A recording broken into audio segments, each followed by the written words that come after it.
Hey everyone, it's me. I'm doing another season to taste, except this time I'm using something that I did before. Now, this is actually a track that I think is going to be released, so I'm not going to play all of it, which is why I've turned a lot of it off. I kind of wanted to show this thing off that I did because I thought it was quite cool, and I wanted to show you guys how I did it. Yeah, so let's have a listen.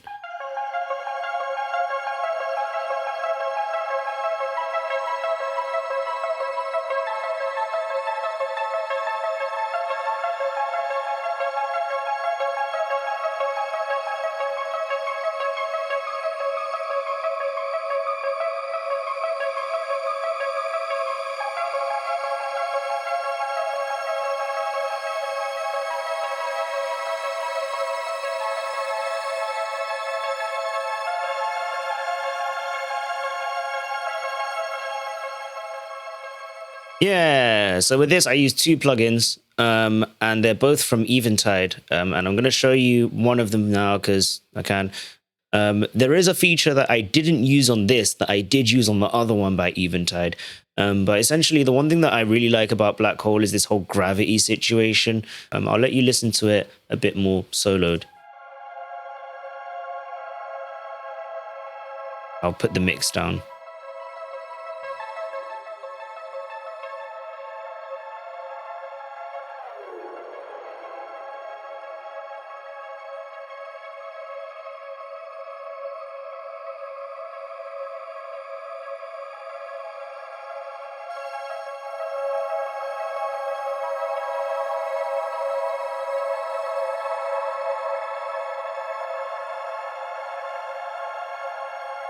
Yeah, so that gravity control is a really cool thing to like mess around with. It's hard to describe exactly what it does. If someone has a really much better explanation than I do for it, feel free to put it into the comments, especially if I'm wrong.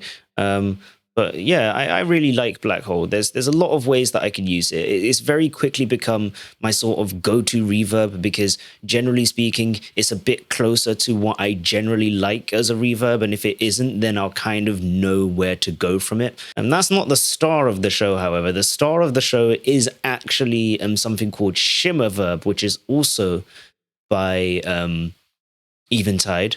So yeah. Let's have a listen to what this is doing. I've soloed it just so then we don't have Black Hole, and I'm going to turn that off as well just to make sure. But yeah, let's have a listen.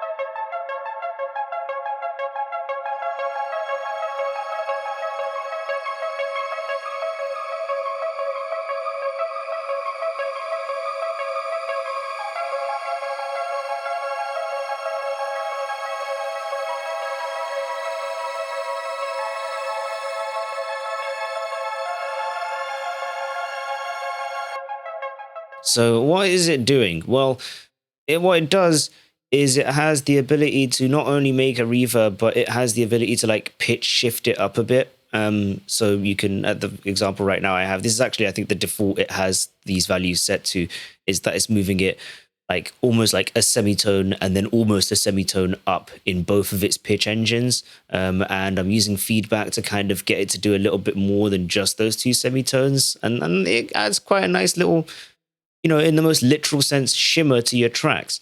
But what's really cool is this ribbon here. And that's kind of the second thing that I wanted to talk about that all of these have. So I have it automated. I'm very much not wanting to move it, but I'll just move it anyway because I can just turn the automation back on. Yay! Right.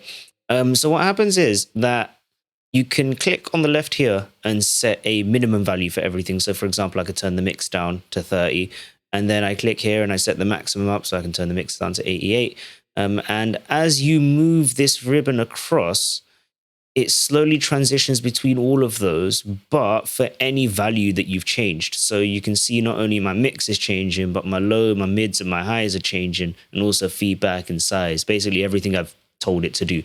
Now, why is this cool? Well, what it means is that rather than having to mess with like lots and lots and lots of different automations here, in Ableton or in whatever DAW you're using. Instead, you can just set the two values that you want at the start and the end, and you can just automate this ribbon situation here.